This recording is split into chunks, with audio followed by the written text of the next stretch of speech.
Buongiorno, benvenuti alla TG Sicilia. Le principali notizie. Un tredicenne si è tolto la vita a Palermo, forse vittima di bulli che lo avrebbero deriso in più occasioni dandogli del gay. 2 le inchieste per istigazione al suicidio. Accorciare le liste d'attesa nella sanità siciliana? La Regione pensa a destinare fondi per le strutture private convenzionate, ma non tutti i primari sono d'accordo. Caro olio, la siccità fa schizzare in su il prezzo dell'extravergine d'oliva. In molti puntano il dito sulla speculazione, ma c'è già chi rassegnato non lo compra più. Arriva il congedo mestruale a Catania, allo scientifico Borgiolera, 2 giorni di assenza consentiti con certificato medico. Il liceo è l'unico in tutto il sud e il 4º in Italia ad avere previsto la norma. No alle esercitazioni militari, sit-in degli ambientalisti stamane nella riserva naturale di Punta Bianca, nell'Agrigentino, sede abituale di manovre di addestramento. Oggi giornata della gentilezza. A scuola si comincia dall'asilo ad abituarsi alla condivisione e all'attenzione per gli altri. Calcio, il Catania cade anche a Cerignola, per i rossazzurri è la 6ª sconfitta in campionato. Lucarelli in arrivo in città è atteso da un gran lavoro. In Serie B il Palermo perde ancora in casa, quella con il Cittadella è la 3ª sconfitta interna. La sorta arriva forse al momento giusto.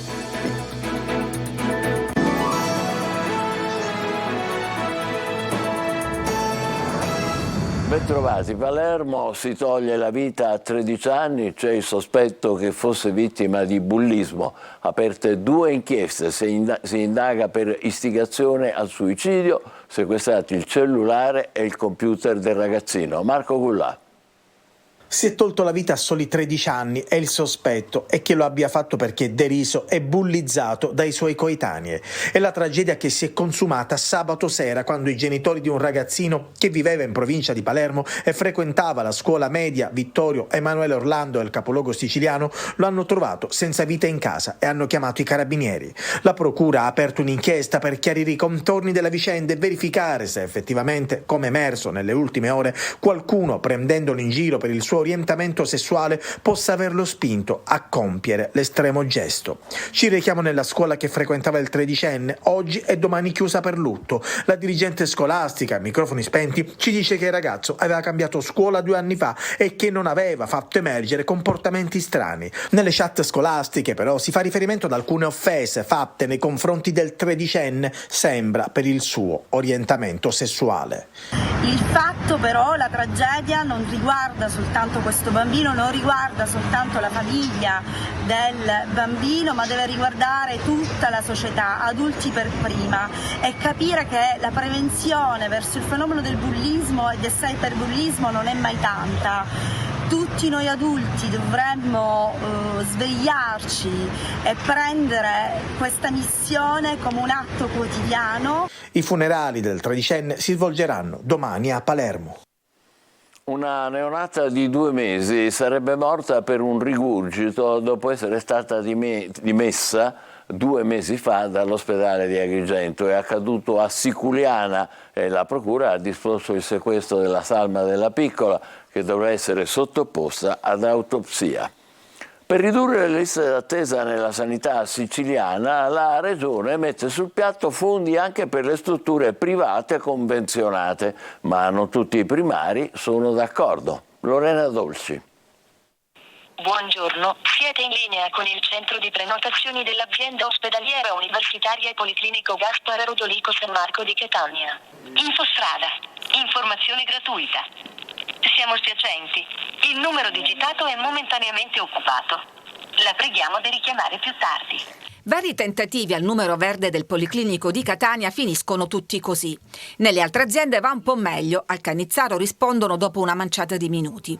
Il CUP, il centro unico a prenotazioni dell'ASP che copre gli ospedali del territorio, riceve 9.000 chiamate al giorno, ma il personale ne riesce a gestire solo 1.000. I più fortunati rientrano nei tempi lunghissimi delle liste d'attesa.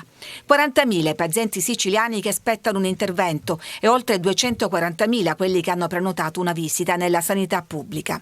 I fondi aggiuntivi del piano della Regione per il recupero dell'arretrato sono già stati utilizzati per turni aggiuntivi in sala operatoria. Incrementate le attività pomeridiane di chirurgia, il sabato si opera ancora di più di quanto non si operasse prima e le attività di radiologia e di gastroenterologia vengono anch'esse incrementate parimenti. In questo modo l'ospedale Garibaldi ha recuperato tutto l'arretrato del 2022 e pensa adesso ad accorciare i tempi per le altre prestazioni. La Regione adesso ha messo sul tavolo altri 11 milioni da dividere con i privati a cui i pazienti possono essere indirizzati. Caro paziente, ti diciamo che c'è questa possibilità verso il territorio, verso altre aziende, ove ci fosse disponibilità di aziende, o verso il privato, se il privato volesse essere la tua opzione. È una scelta, tra l'altro, che rimane libera del paziente. Non tutti i primari però sono d'accordo su questa pratica, soprattutto se si parla di interventi delicati dove è importante il rapporto di fiducia. Caro olio, la siccità fa schizzare in su il prezzo dell'extravergine d'oliva e i consumatori lo comprano sempre meno. In molti puntano il dito sulla speculazione, altri non lo ritengono più una priorità nella lista della spesa. Tonino De Manna. A peso d'oro, tanto da essere venduto ad oltre 10 euro, in alcuni casi anche 12 euro al litro. Il caro olio, complice la siccità che ha colpito duramente la Spagna, maggior produttore di olio al mondo, ha pesanti ripercussioni sulle tavole dei siciliani, costretti sempre più a centellinarlo. Nei carrelli della spesa la bottiglia d'olio extravergine non è più la priorità. La conferma arriva sentendo alcuni consumatori appena usciti dal supermercato. È impossibile. Bisognerà centellinare anche l'olio adesso. Io lo prendo fresco, a questo punto 9,50 euro. Non ha comprato l'olio? No.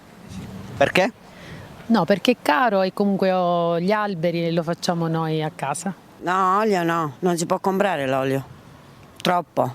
Mi rifiuto di comprare quello al supermercato, a questo punto prendo quello padronale. Tutti i prezzi che sono lievitati sono frutto della speculazione. L'ombra della speculazione, ma non solo, visto che la siccità ha praticamente ridotto del 40-50% la produzione e l'acqua resta solo un miraggio. Il problema è che manca la produzione, quindi se i prezzi sono alti è dovuto a questo. Non piove, continua a non piovere.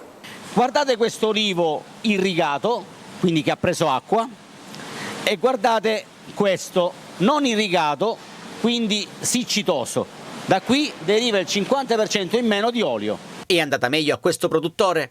Queste olive da dove arrivano? Queste arrivano da Trecastagni, dal piano alberato dei Tre Sante Martiri al Fiore del Foccerino. Sembrano abbastanza piene. Sì, perché fortunatamente dalla nostra parte ha piovuto. Ma è soltanto un caso isolato. Così il prezzo dell'olio schizza verso l'alto e scivola sull'onda della speculazione. A Catania, al liceo scientifico Bozzolera, arriva il congedo mestruale, da una battaglia studentesca al riconoscimento della patologia collegata al ciclo, che permetterà 2 giorni d'assenza alle studentesse con certificato medico. Il liceo catanese è l'unico in tutto il sud ed è la 4ª scuola in Italia ad avere inserita la norma. Roberta Lunghi. Non è una cosa che una donna sceglie, che l'andare a scuola con una determinata patologia invalidante non è una passeggiata. Che la patologia dolorosa collegata al ciclo mestruale sia un evento mensile molto spesso invalidante per le donne è un fatto acclarato, ma che questa entrasse nel novero di quelle giustificabili a scuola è una novità.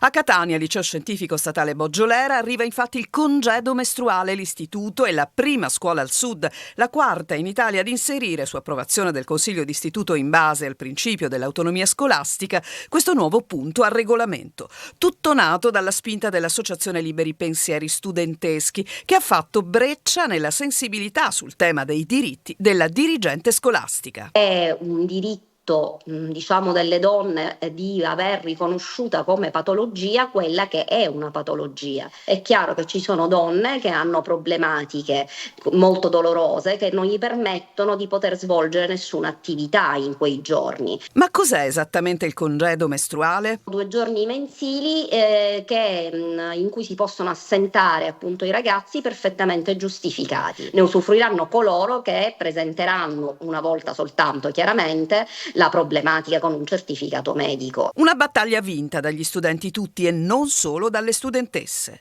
Non è una questione che riguarda soltanto le donne in sé, come si può pensare, ma è riconoscere che ci sia bisogno di qualcosa che vada a tutela delle donne, fa parte di comunque un consenso generale. Adesso l'auspicio dei ragazzi è che l'esempio del Boggiolera sia come un'ondata che possa coinvolgere tutte le scuole e colpire le istituzioni per giungere all'ottenimento di una norma nazionale per le donne lavoratrici. Per i ragazzi basterebbe riuscire a mettersi nei panni dell'altro per comprendere e agire.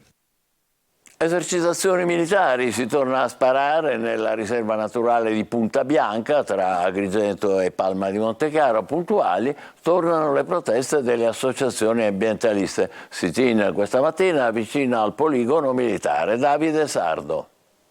Nuova protesta contro le esercitazioni militari a Punta Bianca, un territorio di una bellezza incantevole aperto verso il mare Mediterraneo tra Agrigento e Palma di Montechiaro. La zona si chiama Drasi e da oltre 60 anni, per 8 mesi su 12, è sede del poligono militare, anche con l'uso di carri armati e materiale esplosivo. Dal 2022 è diventata riserva naturale orientata, ma dopo oltre 600 giorni di silenzio sono tornati a risuonare i colpi d'arma da fuoco e puntuali tornano anche le proteste, soprattutto delle associazioni ambientaliste.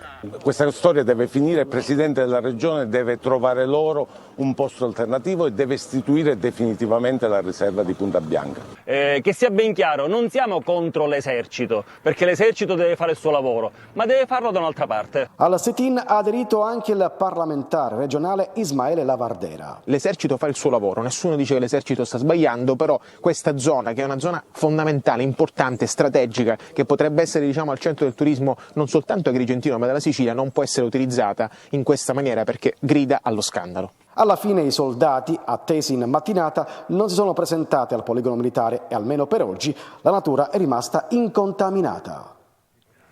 Tace per il momento l'Etna dopo lo spettacolo dato ieri dal cratere di Sud-Est con la ripresa dell'attività esplosiva come vedete prima e poi con fontane di lava ed emissione di cenere dopo. La colonna eruttiva alta 4.500 metri ha provocato la caduta di cenere su diversi paesi. Stamane i valori del tremore interno che segnala l'energia presente nei condotti magmatici dell'edificio sono rientrati nella norma e tutto è tornato come prima, o quasi, perché restano 2 colate laviche nella zona sommitale del vulcano debolmente alimentate.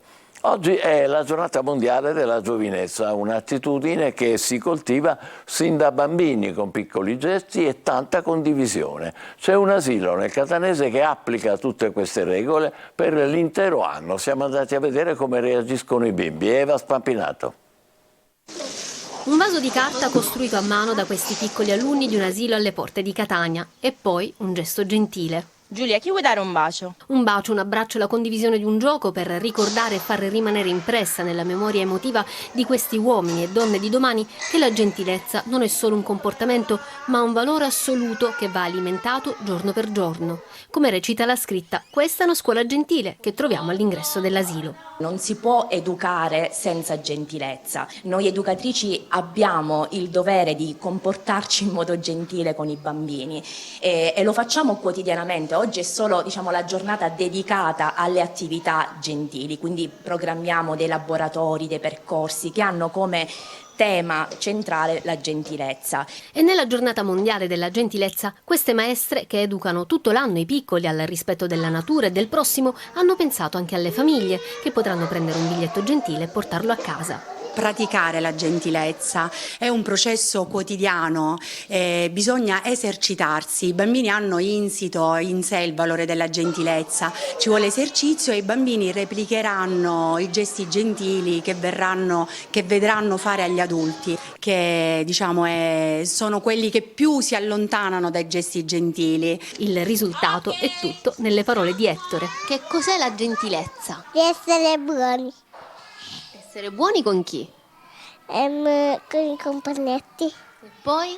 E poi pure con le maestre, con i genitori, con le nonne e con i nonni. Stupendo. Tra poco per il calcio la crisi delle siciliane, ieri tutte sconfitte, e la soluzione della guida tecnica del Catania. Arriva Lucarelli, state con noi.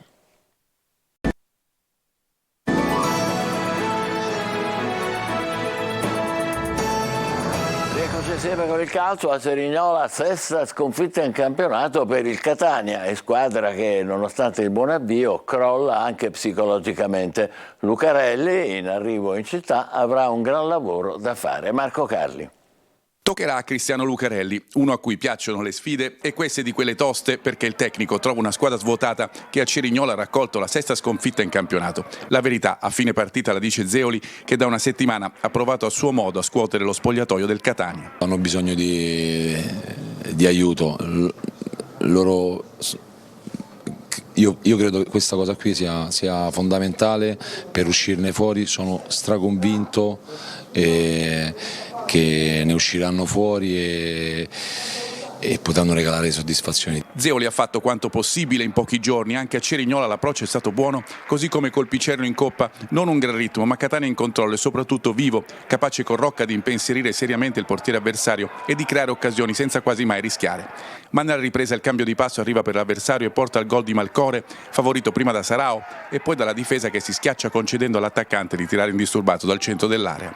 La reazione interlocutoria, degna del Catania di questo momento. Ci prova Sarao e sulla ribattuta sfiora il pari di Luca. Sul finale va vicino al gol anche Chiarella, ma sono solo fiammate di una squadra che lascia il pallino all'avversario, nonostante Zeoli le provi tutte, cambiando anche modulo dal 4-3-3 al 4-2-3-1. Il primo tempo qualcosina più meritavamo, però credo che ci vorrà del tempo perché i ragazzi devono lavorare, però io lo ripeto, non prendetemi per pazzo in questo momento, questa squadra ne uscirà fuori. Cerignola definisce una volta di più come il progetto tecnico voluto dalla società dopo la promozione sia fallito. Adesso inizia la nuova era. Per svoltare Lucarelli dovrà agire su ogni dettaglio per trasformare una stagione nera nella base per il futuro. Crisi Palermo, il Cittadella vince al Barbera e manda al tappeto il rosanero. Corini però confermato sulla panchina del Palermo. Marco Gullà. Sfilacciato, senza idee, senza grinta e per lo più sconfitto al 98esimo. Crolla in casa il Palermo, il Cittadella segna alla fine con questo colpo di testa di Pandolfi e mette a nudo tutte le criticità del Palermo, travolto anche dai fischi a fine partita. Una sconfitta meritata, il Palermo non ha mai tirato in porta, l'unica occasione degna di nota per i siciliani è a fine primo tempo quando Koulibaly di testa mette sopra la traversa.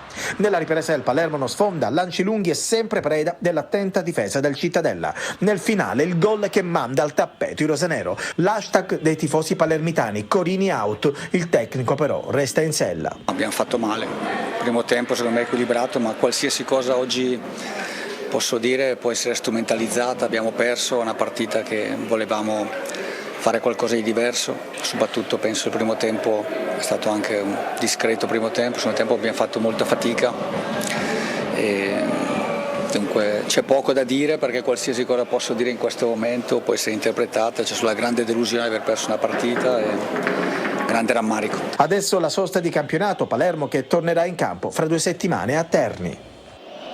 Dopo la sconfitta contro il Latina, il Messina è scivolato al terzultimo posto. Sotto accusa il tecnico Modica e la squadra, protagonisti della peggiore gara di questo campionato. Sergio Colosi.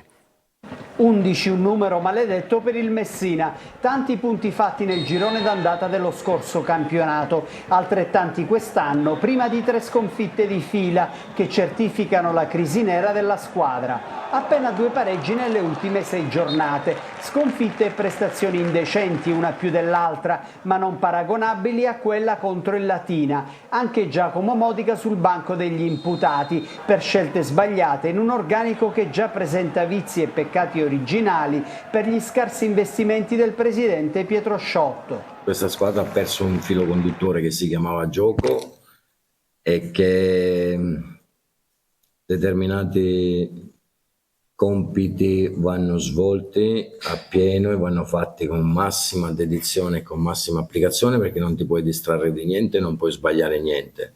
Noi per i primi 20 minuti siamo stati in partita e siamo stati anche ordinati. Purtroppo sapevamo che giocavano con delle ripartenze, la loro forza era il loro modo di come avevano preparato la partita. Attraverso anche i video che abbiamo visto, loro fuori casa adottano questo tipo di soluzione. Determinati palloni non si possono perdere. Per i laziali la gara del Francoscogli è diventata nella ripresa poco più di un allenamento. La porta di Fumagalli è un tiro al bersaglio centrato da Ialo, Paganini e Del Sole. 3-0, ma sarebbero potuti essere anche 4-5 i gol del Latina contro un Messina alla deriva, senza testa e senza idee. E domenica prossima si viaggia verso Foggia e a seguire la sorpresa Juve Stabia. Volley, la Saturnia Farmitalia lotta contro Verona, ma è costretta ad arrendersi al quarto set, dove gli uomini di Douglas Silva hanno forse pagato l'imprecisione in ricezione e l'assenza a muro di Manavi, uscito per un infortunio al ginocchio. Tonino De Mana. Una sconfitta dolorosa, com'è doloroso l'infortunio al ginocchio di Manavi, che nel primo set piazza il punto del 3-3, ma è costretto ad uscire in barella, rincuorato dal dottor Bellanuova. L'uscita di scena di Manavi condiziona tutta la partita della Saturnia Farmitalia, sconfitta 3-1 in casa dal Verona, che sfrutta il rendimento al muro ed una migliore ricezione per sbancare il Pala Catania. Per gli uomini di Douglas Silva arriva un'altra sconfitta al termine di un altro match giocato punto a punto, tranne nell'ultimo parziale che gli scaligeri hanno chiuso con il punteggio di 16-25. Non è bastato il calore del pubblico di casa, la Superlega è un campionato spietato e come tale non concede passaggi a vuoto, come purtroppo avvenuto nel quarto set, iniziato con il piede sbagliato con un parziale di 4-10 che non ha lasciato spazio ai tentativi di rimonta. L'ultimo ad arrendersi è stato Zappoli, ma i suoi 4 punti sono serviti soltanto per salvare l'onore. Fatale, come detto, l'infortunio di Manavi, che ha condizionato la prestazione dei castellesi, che mercoledì torneranno in campo a Civitanova Marche.